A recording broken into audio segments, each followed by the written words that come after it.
Last Black Friday, Americans spent $9.8 billion in a single day. 180 million people shopped. The average person spent $997. But here's what they don't tell you. 73% of Black Friday discounts were fake. Products raised in price weeks before, then discounted back to normal. Same manipulation every single year. This isn't about finding deals. This is about understanding a $1 trillion psychology trap that's been running for 70 years. A pattern that repeats like clockwork. And this November, it will happen again. Let me show you how they do it. Black Friday wasn't always a shopping holiday. The term originally meant something very different. September 24th, 1869, a financial panic. Two Wall Street financiers, Jay Gould and James Fisk, attempted to corner the gold market. When their scheme collapsed, the stock market crashed. Fortunes destroyed in hours. That day became known as Black Friday, a day of financial disaster. But the shopping version has a different origin. The 1950s, Philadelphia. Police officers coined the term to describe the chaos after Thanksgiving. Massive crowds flooded downtown shopping districts. Shoplifting surged. Traffic jammed. Total disorder. Retailers hated the name. It made shopping sound dangerous and unpleasant, so they rebranded it. The news story became this. Black Friday was the day retailers went from red ink to black ink, from losses to profits. The day they finally became profitable for the year. This is mostly a lie. Most retailers are profitable long before November. But the story stuck because it sounded legitimate. By the 1980s, Black Friday had become a national phenomenon. By the 2000s, it was a cultural institution. And that's when the manipulation reached industrial scale. Today, Black Friday is no longer one day. It's a month-long event that starts in early November. Cyber Monday was invented in 2005. Then came Black Friday week. Now it's Black November. Retailers extended it because the manipulation works. The longer the event, the more people spend. But here's what makes Black Friday different from regular sales. It's not about discounts. It's about psychology. A coordinated system designed to make you buy things you don't need at prices that aren't actually discounted. And it works every single year. Let me show you how. The manipulation starts weeks before Black Friday. October, early November. Retailers quietly raise prices. That television you were watching? It was $400 in September. In October, it's now $600. Then comes Black Friday. 50% off. Was $600, now $300. You think you saved $300. In reality, you're paying $100 more than September. A 2023 study analyzed over 200,000 products across major retailers. 73% of Black Friday deals were cheaper at other times of the year. Only 27% were genuine discounts. But it's not just fake discounts. The psychology runs much deeper. Tactic 1. Anchoring. Your brain uses the first number you see as a reference point. When you see Was 600, now 300. Your brain anchors to 600. 300 feels like a bargain. You never think to check what the price was last month. Tactic 2. Artificial scarcity. Only 5 left in stock. Limited time offer. Doorbuster while supplies last. This triggers loss aversion. Loss aversion is one of the most powerful psychological forces. Humans fear losing something more than they desire gaining something. When you see only 5 left, your brain doesn't think, "Do I need this?" It thinks, "I might lose this opportunity." So you buy. Tactic 3. Time pressure. Sale ends at midnight. 24 hours only. Flash sale. 2 hours remaining. Time pressure disables rational decision making. When you're rushed, you don't compare prices. You don't research alternatives. You don't ask if you actually need it. You just buy. Tactic 4. Social proof. 200,000 people bought this today. Trending now. Most popular item. Humans are herd animals. If everyone else is buying it, your brain assumes it must be valuable. But here's the darkest tactic. The doorbuster. A doorbuster is an extremely cheap item, advertised to get you in the store.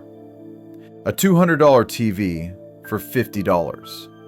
A laptop for $150. Retailers lose money on doorbusters. They know this. They don't care. Because once you're in the store, you buy other things. You came for the $50 TV, but you leave with $500 worth of other items at full markup. The doorbuster was bait, and you took it. This is why Black Friday works. It's not about deals. It's about hijacking your psychology to make you spend money you weren't planning to spend on things you don't actually need. And every year, millions fall for it. The real damage happens after Black Friday. November ends. December arrives. The bills come. The average American already carries over $6,000 in credit card debt. Black Friday adds another $500 to $1,000. For many, it's the tipping point. January. The credit card statements arrive. That $997 you spent on Black Friday? If you're paying the minimum, it will take 7 years to pay off. And you'll pay an additional $800 in interest. So that 50% discount you got, after interest, you actually paid more than the original price. But the pattern gets darker. February and March see the highest spike in credit card defaults. People who overspent during the holidays can't make their payments. Defaults lead to penalties. Penalties lead to higher interest rates. Higher interest leads to more debt. A spiral. And this happens every single year. 2018. Black Friday spending. $717 billion. 2019. $730 billion. 2020.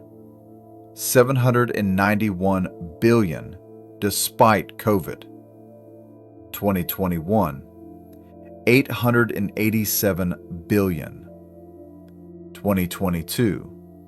$936 billion. 2023. $964 billion. The pattern is clear. Spending increases every year. Debt increases every year. Defaults increase every year. But here's what makes this truly disturbing. Retailers know most people are shopping with credit cards they can't afford to pay off. They know buyers will go into debt. They know defaults will spike in February. They don't care because they get paid immediately. The credit card company takes on the risk. The consumer takes on the debt. The retailer walks away clean. It's a perfect trap, and it resets every November. So who actually makes money on Black Friday? You might think it's the retailers. It's not. Most retailers operate on thin margins during Black Friday. Many break even or lose money on the actual day. Amazon's profit margin on Black Friday? Often less than 5%. Target, Walmart, Best Buy? Similar numbers. So why do they do it? Because Black Friday isn't about November profits. It's about December and January. Once you're in their ecosystem, once you've established a shopping habit, you keep coming back. You buy at full price later. That's where the real money is. But the actual winners are different. First, credit card companies. Black Friday is the biggest credit card spending day of the year. Visa and MasterCard process over $30 billion in transactions. They take 2 to 3% of every sale. That's $600 million to $900 million in fees in a single day. But the real profit comes from interest. Of the $964 billion spent in 2023, roughly 60% was on credit cards. That's $578 billion. The average credit card interest rate is 24%. If people take a year to pay off their Black Friday purchases, credit card companies collect over $138 billion in interest, more than retailers make in profit. Second winner, Amazon and platform companies. Amazon doesn't just sell products, it operates a marketplace. Third-party sellers pay 15% commission on every sale. Amazon also charges for warehousing, shipping, advertising. Black Friday drives over $50 billion through Amazon's platform. Even at low product margins, the fees are massive. Third winner, data brokers. Every purchase you make is tracked. What you looked at, what you bought, what you almost bought but didn't. This data is sold to advertisers, marketers, and analytics firms. Your Black Friday shopping behavior is worth hundreds of dollars to data companies. You think you're buying a TV. They're buying your profile. Fourth winner, extended warranty and insurance companies. Black Friday is when electronics sales spike. And electronics come with warranty pitches. An extended warranty on a TV costs $100 to $200. It costs the company maybe $20. 90% of people never use the warranty. Pure profit. The retailers don't profit much on Black Friday. But credit card companies, platforms, data brokers, and warranty sellers extract billions. And you, the consumer, are the one funding all of it. Often with money you don't have, while sinking deeper into debt. So what happens if this pattern breaks? What if people stop spending on Black Friday? The 2008 financial crisis gives us a preview. November 2008. The economy was collapsing. Lehman Brothers had failed in September. The stock market crashed. Unemployment surged. Black Friday spending dropped 3% from 2007. That doesn't sound like much. But the impact was massive. Retailers had ordered inventory expecting growth. When sales fell, they were stuck with unsold products. Discounts deepened in December. Profit margins evaporated. Stores closed, jobs were cut, and the economy spiraled deeper into recession. Because Black Friday isn't just a shopping day. It's an economic indicator. Consumer spending drives 70% of the U.S. economy. Black Friday is the biggest spending day of the year. If it's strong, economists interpret that as consumer confidence. The economy is healthy. People are spending. If it's weak, it signals fear. People are holding cash. They expect things to get worse. And when people expect things to get worse, they stop spending. When they stop spending, businesses cut jobs. When jobs are cut, people have less money. When people have less money, they spend even less. A feedback loop. Black Friday is the canary in the coal mine. Strong Black Friday sales in 2007 masked the underlying rot in the financial system. Everyone thought the economy was fine. Consumers were still spending, but they were spending with debt they couldn't repay. When that debt defaulted, the system collapsed. Today, we're seeing the same warning signs. Consumer debt is at record highs, over $17 trillion. Credit card debt alone is over $1.1 trillion, the highest in history. Savings rates are at historic lows. People are living paycheck to paycheck. Student loans, medical debt, car loans, mortgages, all at record levels. And yet Black Friday spending keeps increasing. 2023 was a record year. But was it because people are confident or because they're desperate? Spending on credit they can't afford to maintain the illusion of stability. This is the pattern that precedes collapse. Not caution, not saving, but reckless spending fueled by credit, right before the system breaks. Black Friday 2025 will be watched closely, not for deals, but for signs of what comes next. When Black Friday collapses, and it will collapse, it won't be because people suddenly become rational. It will be because they run out of credit. In 2008, banks stopped lending. Credit froze. Overnight, consumers couldn't borrow. Without credit, Black Friday sales collapsed. The same will happen again. Credit card debt is already at $1.1 trillion. Delinquency rates are rising. More people are missing payments. When delinquencies rise, banks tighten lending standards.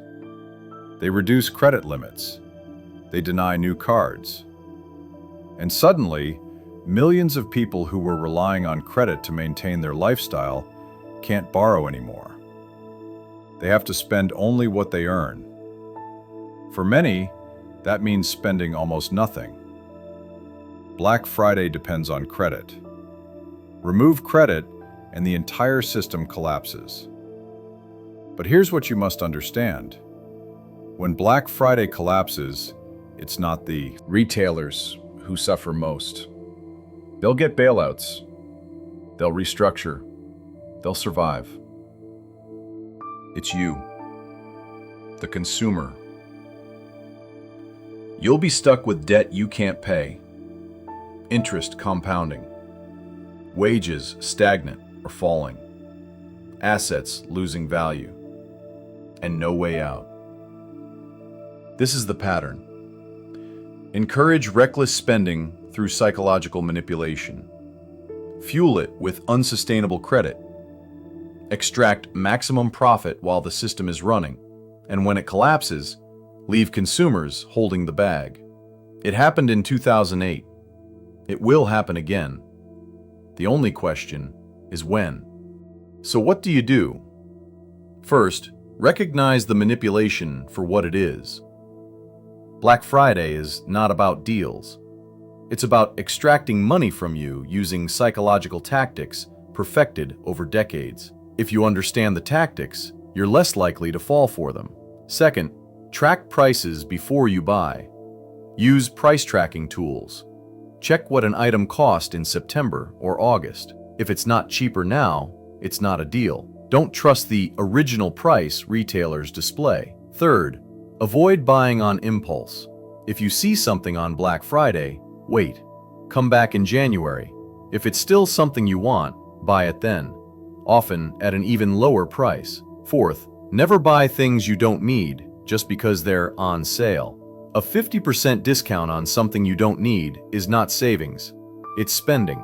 Fifth, never use credit for Black Friday shopping. If you can't afford to pay cash, you can't afford it. Credit card interest will erase any savings you got from the discount. And most importantly, understand that consumerism is not wealth. Buying things does not make you richer, it makes you poorer. Every dollar you spend is a dollar you no longer have. Real wealth is not possessions, it's savings. It's assets that generate income. It's financial security. Black Friday is designed to erode that security, to make you trade long-term stability for short-term satisfaction.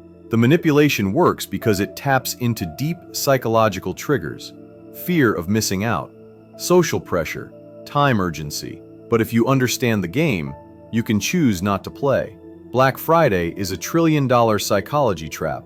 It was built over 70 years to separate you from your money, using tactics that hijack your decision-making. Fake discounts, anchoring, scarcity, time pressure, social proof, all designed to make you spend money you don't have on things you don't need. The real winners are not retailers, they're credit card companies, collecting $138 billion in interest. They're platforms extracting fees, they're data brokers selling your information. And the losers are consumers sinking deeper into debt. $6,000 in credit card debt on average, adding $500 to $1,000 more every Black Friday, taking 7 years to pay off, paying double the original price after interest. The pattern repeats every year, and every year the debt grows until the system collapses. Black Friday spending is an economic indicator. When it crashes, it signals the economy is next. Consumer confidence evaporates. Credit dries up. Spending stops. Recession begins. We saw it in 2008. We'll see it again. But most people won't understand what happened until it's too late. They'll wake up with debt they can't repay, in an economy that's collapsing, with no way out. The manipulation is invisible to most people. They think they're getting deals. They think they're winning. But they're not. They're losing. Slowly. Predictably. Every single year. The only way to win is not to play. Understand the game. Resist the manipulation. Spend only what you can afford. Buy only what you need. And watch as the trillion-dollar trap keeps running, catching millions, while you stay free. Subscribe to see what happens when Black Friday finally collapses, because the pattern says it will. And when it does, only those who saw it coming will survive.